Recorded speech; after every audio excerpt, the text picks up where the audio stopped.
이사야서 27장 7절로 13절 말씀 함께 읽겠습니다. 주께서 그 백성을 치셨던들 그 백성을 친 자들을 치심과 같았겠으며 백성이 죽임을 당하였던들 백성을 죽인 자가 죽임을 당함과 같았겠느냐. 주께서 백성을 적당하게 견책하사 쫓아내실 때에 동풍 부는 날에 폭풍으로 그들을 옮기셨느니라. 야곱의 불의가 속함을 얻으며 그의 죄 없이 함을 받은 결과로 이로 말미암나니 곧 그가 제단의 모든 돌을 부서진 횃돌 같게 하며 아세라와 태양상이 다시 서지 못하게 함에 있는 것이라. 대저 견고한 서금은 적막하고 거처가 황무하며 버림받아 광야와 같은즉 송아지가 거기서 먹고 거기에 누우며 그 나뭇가지를 먹어 없이 하리라. 가지가 마르면 꺾이나니 여인들이 와서 그것을 불사를 것이라. 백성이 지각이 없으므로 그들을 지으신 이가 불쌍히 여기지 아니하시며 그들을 조성하신 이가 은혜를 베풀지 아니하시리라. 너희 이스라엘 자손들아, 그날에 여호와께서 창이라는 하수에서부터 애굽 시내까지 과실을 떠는 것 같이 너희를 하나하나 모으시리라. 그날에 큰 나팔을 불리니 아수르 땅에서 멸망하는 자들과 애굽 땅으로 쫓겨난 자들이 돌아와서 예루살렘 성산에서 여호와께 예배하리라. 아멘. 할렐루야. 오늘 하나님의 백성이라는 제목으로 함께 은혜를 나눕니다. 기독교의 교리 가운데 선택론 또는 애정론 이런 것이 있습니다. 선택론은 하나님께서 자기 백성을 미리 예정해서 선택해 놓으시고 그 선택한 사람들을 찾고 구원하시기 위해서 일하신다. 이런 교리인데 이 선택론이 이상하게 오해가 돼서 사람들이 쓸데없이 이 선택론에 깊이 빠져서 의혹을 가지기도 하고 자신의 구원에 대해서 희미하고 선택을 받았는지 안 받았는지 확인해 보려고 하는 나쁜 풍조까지 만연해져 있습니다. 그래서 이단이 나타나고 표를 주고 한 번 구원받으면 영원히 구원받는다 하는 구원파와 같은 이단이 생겨나게 된 것이죠. 흔히 교회에서 목사들이 선택론을 가르칠 때도 이런 식으로 가르칩니다.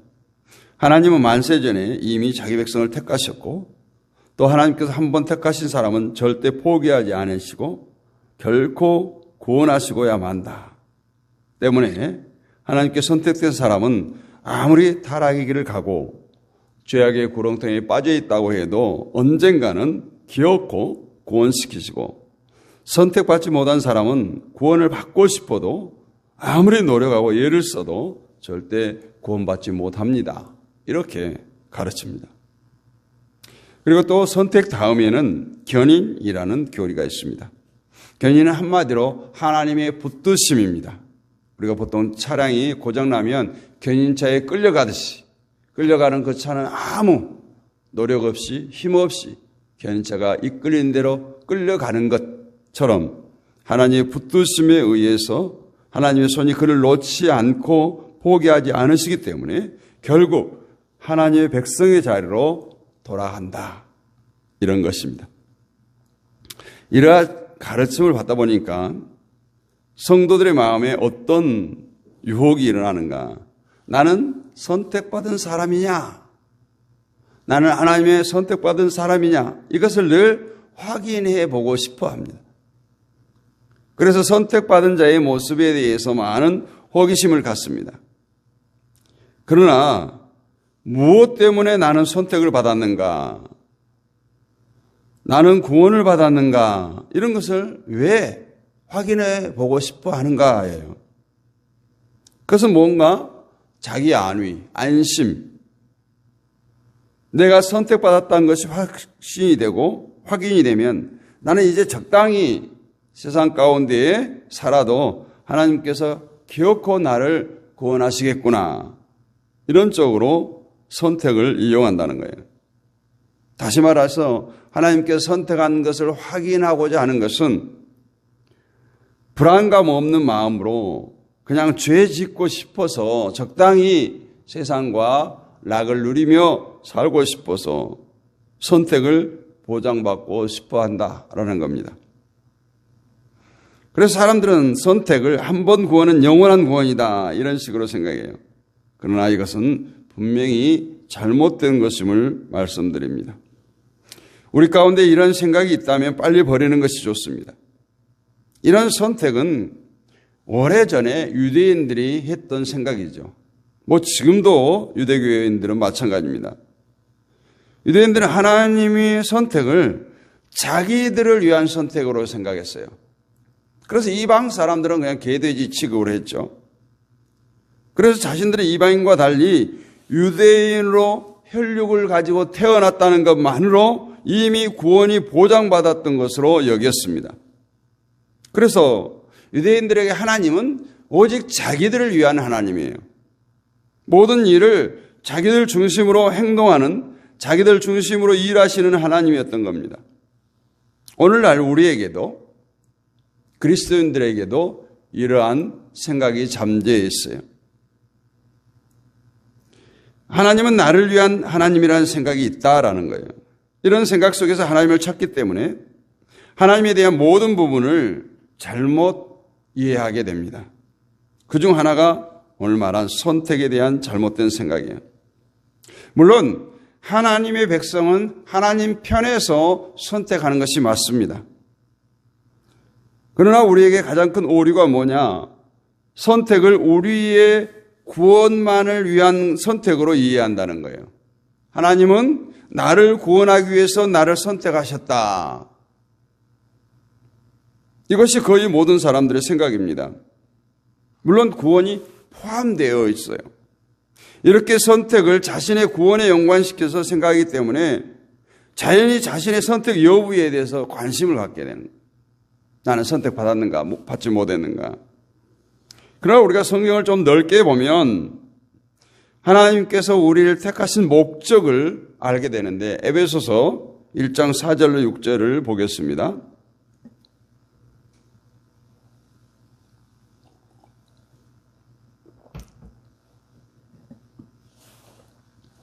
에베소서 1장 4절 6절 곧 창세전에 그리스도 안에서 우리를 택하사 우리로 사랑 안에서 그 앞에서 거룩하고 흠이 없게 하시려고 그 기쁘신 뜻대로 우리를 예정하사 예수 그리스도로 말미암아 자기의 아들들이 되게 하셨으니 이는 그의 사랑하는 자 안에서 우리에게 거저 주시는 바 그의 은혜의 영광을 찬미하게 하려는 것이라.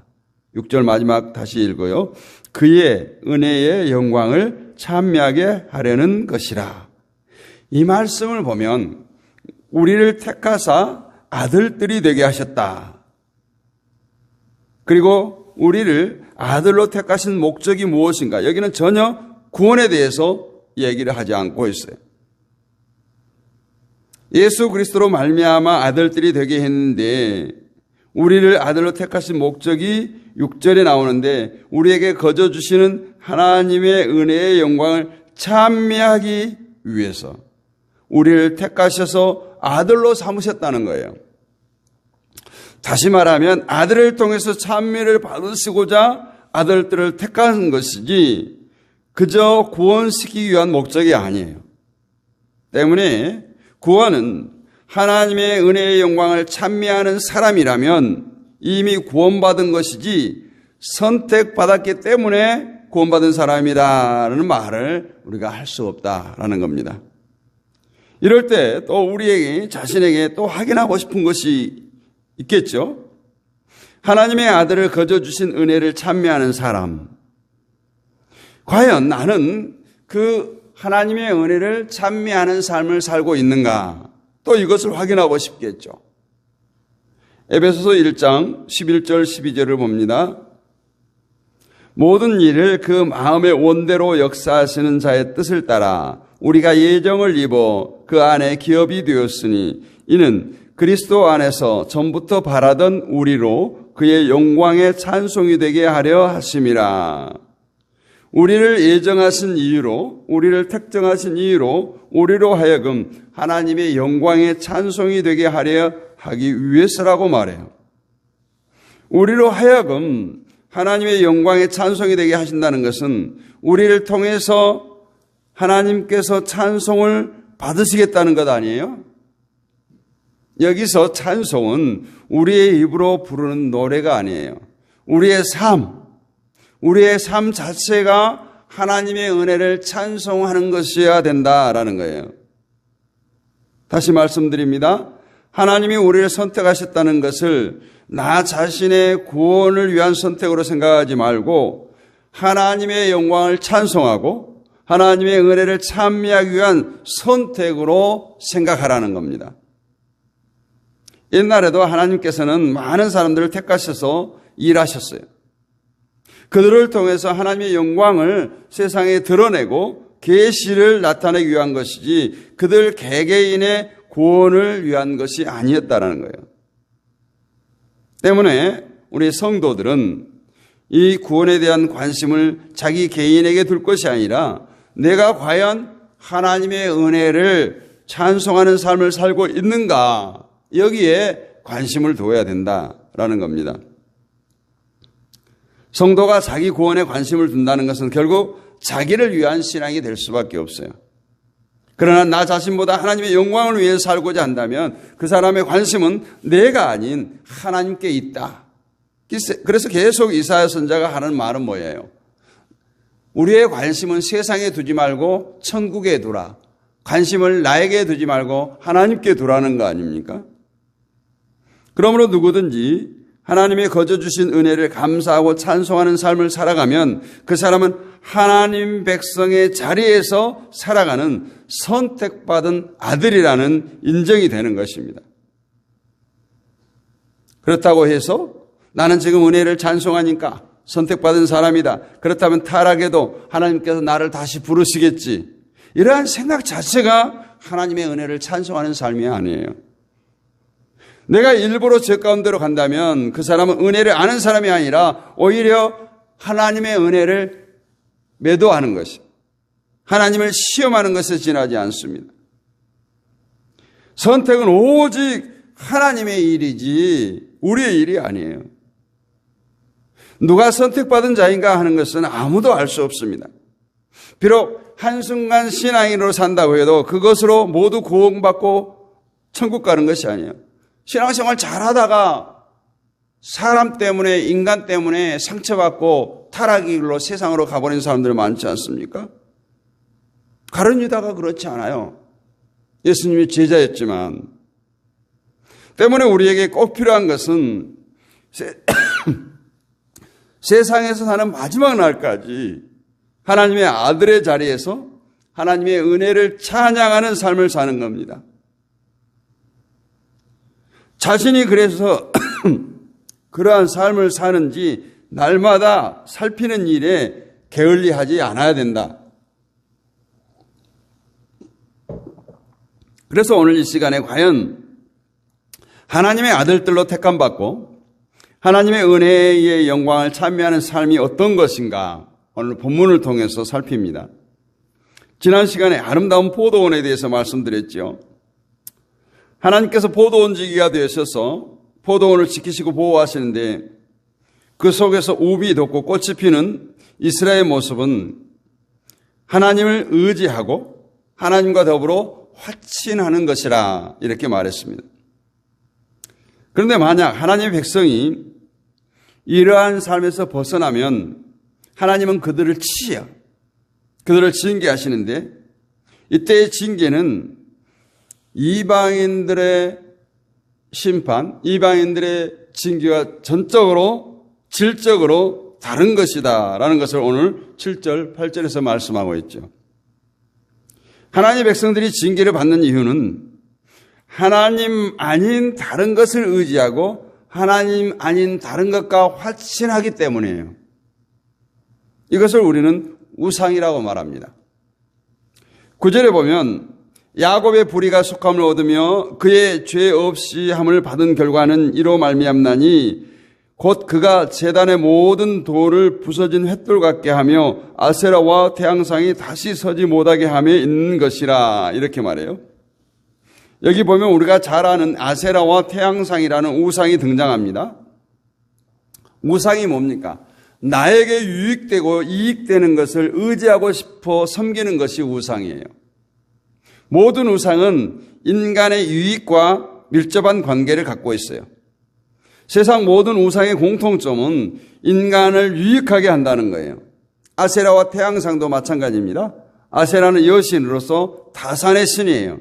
아들을 많이 낳게 해준다는 신입니다. 우리나라 식으로 말하자면 아이를 점지해주는 삼신할매와 같은 그런 존재죠. 태양상은 태양을 신으로 섬기는 겁니다. 태양을 의지하는 거예요. 농사꾼들에게 태양은 무척 중요합니다. 그래서 자신들의 유익을 위해서 태양을 섬기고 아세라를 섬겼어요. 날씨든 비든 항상 자신들에게 좋은 쪽으로 되어지기를 바라면서 태양을 섬겼습니다. 바로 이것이 하나님의 은혜를 찬미하지 않는 행동이라는 거예요. 세상은 하나님의 마음대로 하십니다.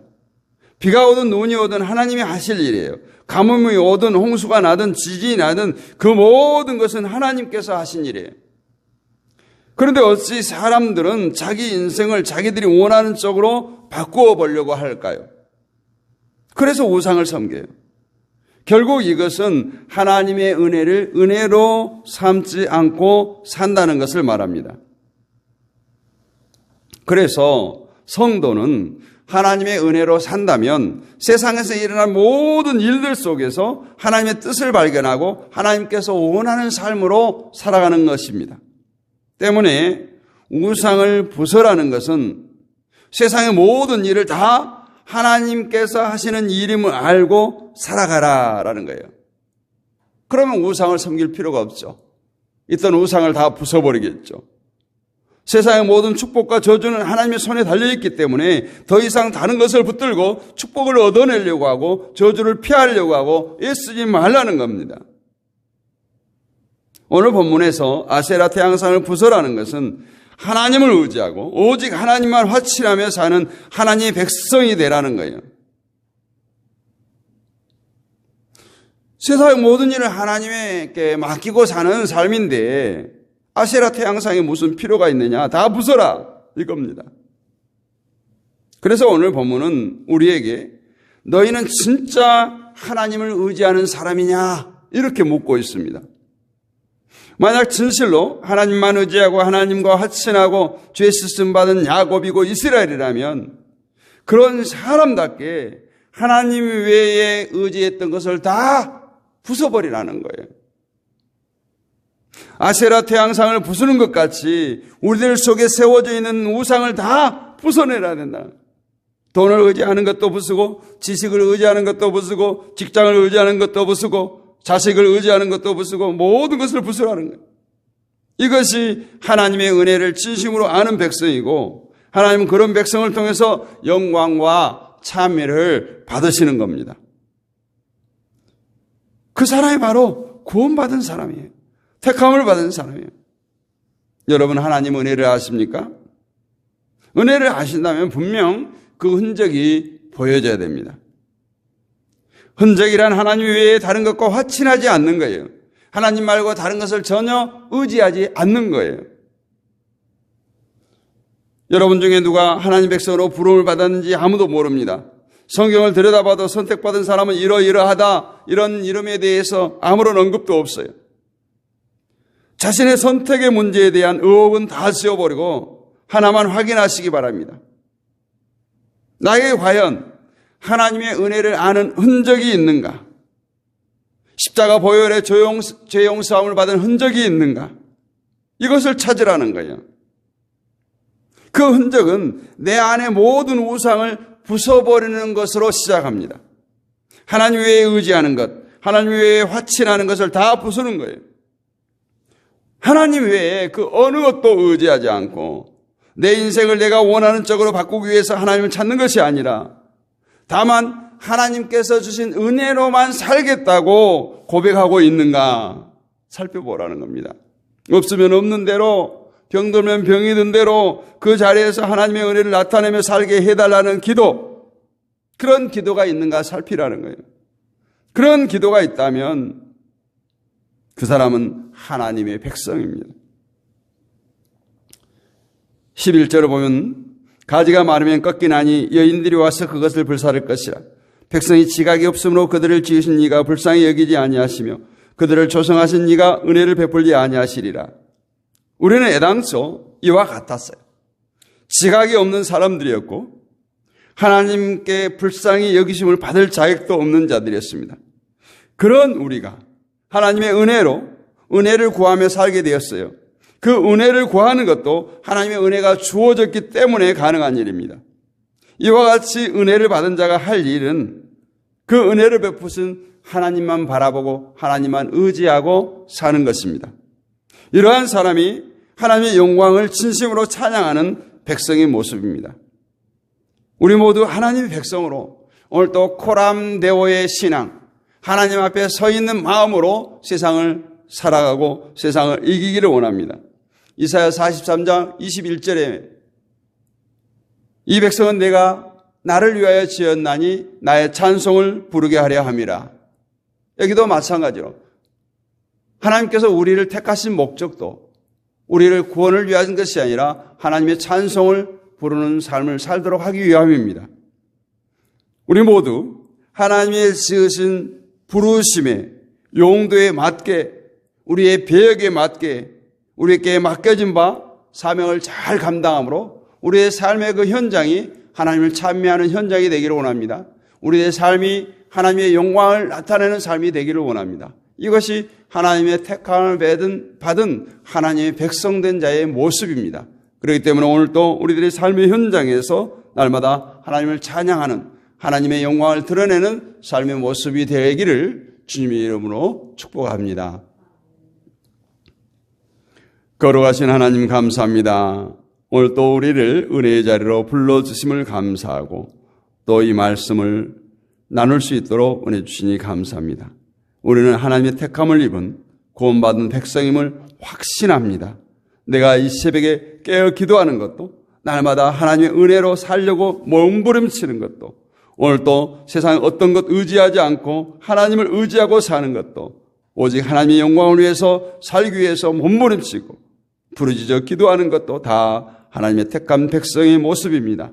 오늘 또 하나님의 백성으로 나를 지으신 나를 부르신 하나님의 뜻에 맞게 맡겨진 바 사명을 잘 감당하는 우리 모두가 되게 하여 주옵소서. 오직 나의 기쁨보다 하나님의 기쁨을 우선하며 나의 영광보다 하나님의 영광 위에서 살아가는 우리 모두가 되기를 간절히 소원합니다.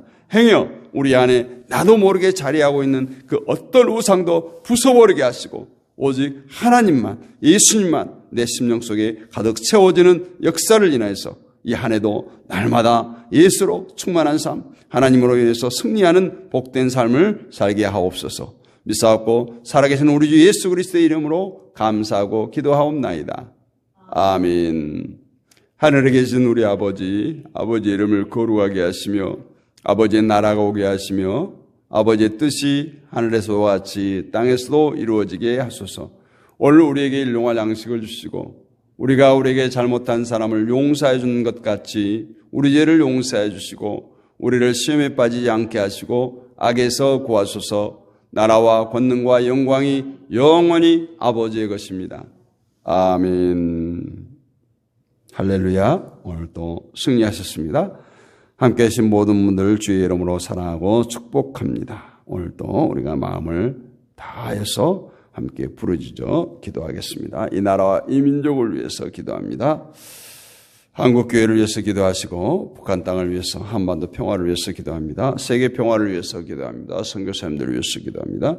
믿음의 동역자들을 위해서, 연약한 지체들을 위해서, 온라인 사역자들을 위해서 기도하겠습니다.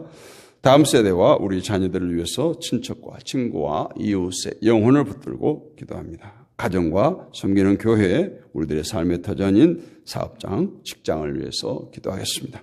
오늘 목요일입니다. 특별히 다음 세대, 우리 자녀들을 위해서 우리 집중적으로 기도하겠습니다. 우리 주여 크게 한번 외치고 기도합니다.